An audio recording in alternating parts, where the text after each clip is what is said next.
¿Qué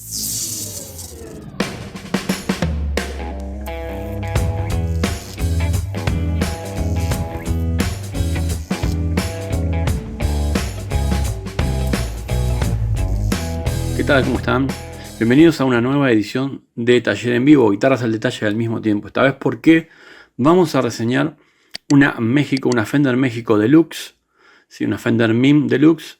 Las características que tiene, esto ya lo hemos hecho hace tiempo ya en el canal, reseñamos esta guitarra, pero vamos a enfocarnos esta vez en la parte electrónica que la tenemos acá desarmada, en la cual vamos a cambiar el pote de volumen porque ya está detonado con el tiempo.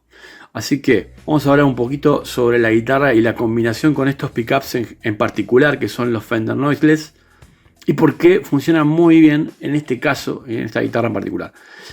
Bueno, los Fender Noiseless, como sabrán, son micrófonos doble bobina vertical. Como ven, ahí tienen la segunda bobina del carrete, la segunda bobina arriba, y la bornera que identifica que es un doble bobina con sus 4 conductores, ¿sí? En lugar de 2. Del micrófono, de cada micrófono salen 2 conductores, pero la serie de la bobina ya está hecha ahí y salen esos 2 conductores. Son micrófonos que cumplen muy bien su función como micrófonos silenciosos, pero que pecan a veces de que le falta un poco de brillo arriba porque tienen mucho bobinado.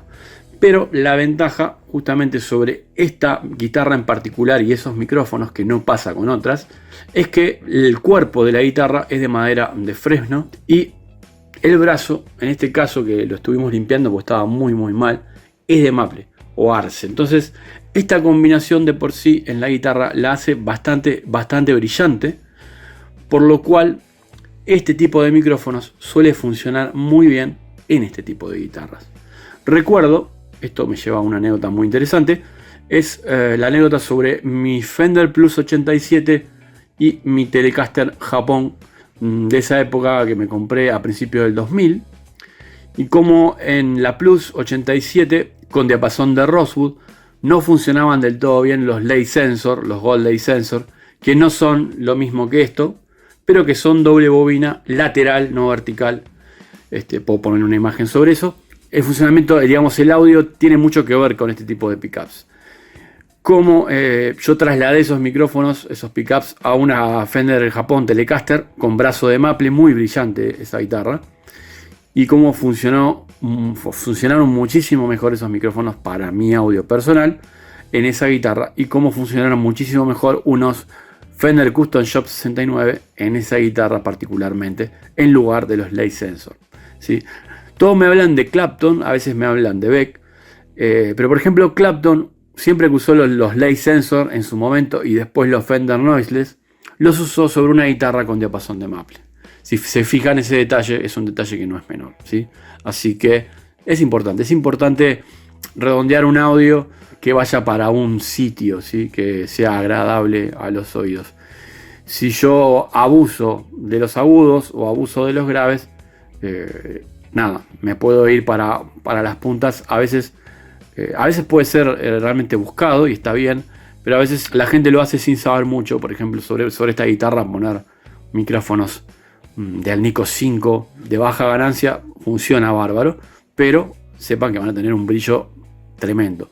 Y también va a depender muchísimo en qué amplificador conecten. Si conectan en un amplificador que ya de por sí es muy brilloso, ¿sí? Tiene mucho brillo, tiene mucha apertura en frecuencias, como puede ser algún amplificador Fender, en lugar de, supongamos, un Vox que tira más hacia los medios, también les va a pasar lo mismo. Entonces está bueno buscar el balance entre electrónica, madera y equipo o amplificador. Y bueno, lo que pongan en el medio, obviamente. Vamos ahora hacia la parte electrónica. Como ven, la cavidad está terminada con una pintura grafitada más o menos, pero obviamente los Fender cumplen su función como doble bobina y hum canceling. De todas maneras, ponen también un cable simple del jack a la electrónica. Eso lo hace Fender, cablea así. Yo pondría un cable blindado. Y cuando hago blindajes suelo poner, o sea, todo lámina de cobre, y suelo poner un cable blindado del jack a la electrónica. Bueno, pasemos ahora, que ya hemos visto esta guitarra, la hemos reseñado y se las he dejado arriba a la derecha en las ventanas. Pasemos a la electrónica de esta guitarra, que es esto que está acá, y vamos a hablar un poquito de micros versus potes y lo que puede ser también la llave selectora y las calidades de llave selectora, calidades de potes y lo que ya trabaja o cómo trabaja esta pequeña llavecita que tenemos por acá. Bueno, acá tenemos la placa de nuestra Fender México Deluxe.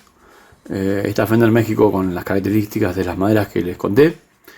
Y estos micrófonos, que son unos micrófonos con un poquito de bobinado de más, obviamente. Estamos hablando de unos 10K, 5K por cada bobina. No aumenta cuando vamos al puente. En realidad estaría bueno que fuera progresivo y que el micrófono del puente, el pickup del puente tuviera un poquito más de salida, me parece. Efectivamente son del Nico 2, los medí con el gaussímetro y da alrededor de 600-700 gauss encima del imán.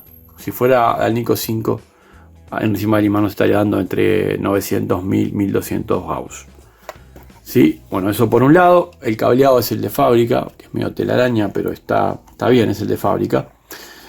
Como todas las México nuevas, trae electrónica, digamos, CTS, americana, de buena calidad, llave Fender, como cualquier guitarra americana. Toda la parte electrónica de la guitarra se puede decir que es americana, o sea, micrófonos Fender, un pickguard que es de muy buena calidad, potenciómetro CTS, llave Fender, todo es americano, o sea, el mueble, si bien es mexicano, estamos hablando de una guitarra de muy buena calidad. Este switch lo que hace es agregar el micrófono del puente al micrófono del brazo y de esa manera tener el sonido Telecaster, o si queremos y ponemos la llave en esta posición, tenemos el audio de los tres micrófonos juntos en paralelo siempre, que no deja de estar interesante, ciertamente. Eso lo hacemos a través de este switch, que es un switch muy simple, que lo que hace es sumar eso a través del cableado.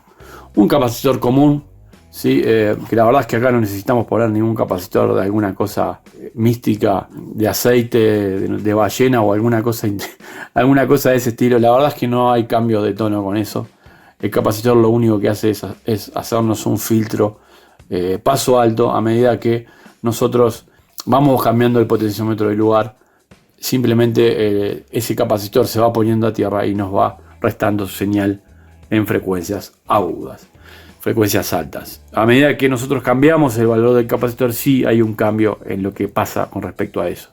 Cuanto más alto el valor del capacitor, robamos más frecuencias, cuanto más bajo, robamos menos frecuencias. Es un lindo truco elegir el valor del capacitor e ir probando eso, y no tanto el hecho de poner esos supercapacitores de 600 voltios que se usaban en los viejos equipos, y por eso estaban en las guitarras viejas, porque eran los capacitores que no habían capacitores de bajo voltaje porque no había bajo voltaje en los circuitos.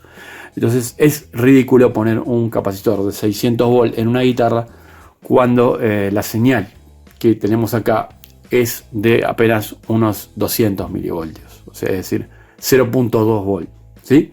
Entonces matemos un poco los mitos de capacitor de tono y toda esa estupidez, porque la verdad no tiene sentido.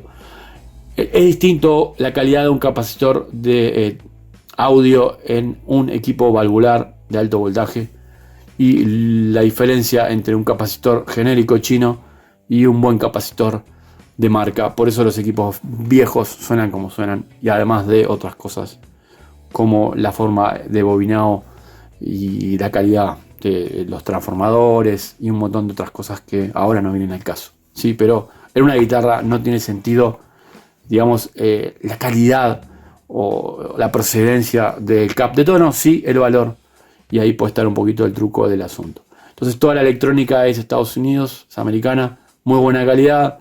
El cableado puede que esté un poquito excesivo de más, a veces se puede cortar un poco, toda esta vuelta de cable es innecesaria. Generalmente yo cuando hago un blindaje del instrumento dejo el cableado más prolijo y lo dejo más corto, acorde a la necesidad de la guitarra. Las tierras bien cableadas de los potes siempre, porque si se afloja un pote pierde tierra aunque tenga el aluminio. Entonces esto tiene que estar. En los jazz bass no está, por ejemplo, y tienen esos problemas, se afloja algo y empezamos a tener problemas de audio porque no está cableada la tierra. Un capricho de fábrica que no tiene sentido. Acá sí está cableada. ¿Sí? Bueno, esto con respecto a la electrónica. Otra cosa interesante es el valor de los potes. Muchas veces me preguntan. El valor de los potes tiene que tener sentido con respecto al bobinado total del micrófono. y no tanto con si es doble o es simple. Hay micrófonos simples de mucho bobinado que pueden llegar a los 9-10K, y hay micrófonos dobles de bajo bobinado que igual aún se le pone, estamos hablando de 6-7K, un micro PAF, que igual se le pone un pote de 500K. ¿Sí? Esto es para que la relación en la bajada de volumen sea mejor y para que cuando está el volumen a tope nos deje pasar un poquito más de frecuencias altas, las que estamos hablando en este video. Cuanto más alto es el valor del potenciómetro, más frecuencias altas va a dejar pasar, digamos, y menos va a incidir en el circuito. Y sí va a pasar de que cuando bajemos el volumen, abruptamente la señal se va a perder. Esto va a hacer que la guitarra limpie muy bien cuando tenemos mucha distorsión. En el caso de micrófonos simples de muy bajo bobinado, se usa 250K, es un estándar, digamos, y a medida que voy subiendo el bobinado se empieza a usar 500K. En este caso, este circuito usa potes de 500K, es decir, si yo esto lo cambiara por micrófonos simples de muy bajo bobinado, una opción sería reemplazar los potes por potes de 250K. Sobre todo el pote de volumen, que sería como el más indispensable.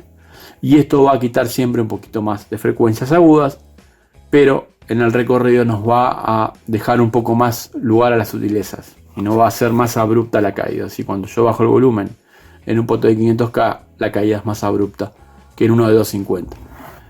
Se ganan y se pierden cosas cuando nosotros intercambiamos electrónica, ¿sí? Es decir, 500K ganamos altas frecuencias, perdemos la sutileza del pote, tener un poquito más de control en el rango inicial, y con el de 250 perdemos brillo, pero tenemos eso. Cosas que pasan con los circuitos básicos, pues esto es un circuito básico de electrónica y un circuito pasivo, ¿sí? Así que bueno, cualquier otra cosa que quieran saber y demás, lo dejan en los comentarios. Les agradezco la atención de este video. Voy a estar haciendo pocos videos estos días, pero después voy a ponerme un poco al día con eso. Y no se olviden de nuestros cursos de electrónica. Si quieren entender todo esto, si quieren saber por qué se hacen ciertos cambios de electrónica, si quieren aprender a entender la electrónica de la guitarra, a medir, a buscar problemas y solucionarlos por ustedes mismos y entender qué pasó y cómo es que llegaron a ese problema y a solucionarlo, no se olviden que tenemos cursos de electrónica en nuestra web, además de los cursos ya de lutería, calibración y demás que ya conocen. Así que los invito a ver esos cursos en nuestra página y los invito a hacerse miembros si quieren acceder a todo nuestro material. Les mando un abrazo, gente, y nos vemos en un próximo video electrónico para músicos.